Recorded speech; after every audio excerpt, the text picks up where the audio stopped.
തിരുവനന്തപുരം വെള്ളറടയിൽ പ്രായപൂർത്തിയാകാത്ത പെൺകുട്ടിയെ പീഡിപ്പിച്ച രണ്ടാനച്ഛൻ അറസ്റ്റിൽ. പത്തനംതിട്ട സ്വദേശിയാണ് വെള്ളറട പോലീസ് പിടികൂടിയത്. രണ്ടാനച്ഛന്റെ ഫോൺ സംഭാഷണത്തിലൂടെയാണ് പീഡന വിവരം പുറം ലോകം അറിയുന്നത്.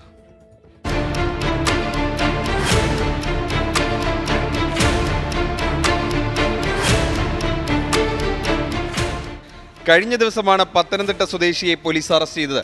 പത്തനംതിട്ടയിൽ ഇലക്ട്രീഷ്യനായി ജോലി നോക്കുകയാണ് ഇയാൾ. ആഴ്ചയിൽ ഒരിക്കലാണ് വെള്ളറടയിലെ വീട്ടിൽ വരിക. 3 വർഷമായി ഇയാൾ കുട്ടിയെ ഉപദ്രവിച്ചിരുന്നതായി പോലീസ് അറിയിച്ചു. കഴിഞ്ഞ മാസവും വീട്ടിലെത്തിയപ്പോൾ 11 വയസ്സുകാരിയെ പീഡിപ്പിച്ചു. ശേഷം പത്തനംതിട്ടയ്ക്ക് മടങ്ങി. സംഭവം പുറത്തു പറയരുതെന്ന് കുട്ടിയെ ഫോണിലൂടെ ഭീഷണിപ്പെടുത്തി. ഈ സംഭാഷണം ഫോണിൽ ഓട്ടോ റെക്കോർഡായിരുന്നു. ഇത് പിന്നീട് കുട്ടിയുടെ സഹോദരൻ കേട്ടു.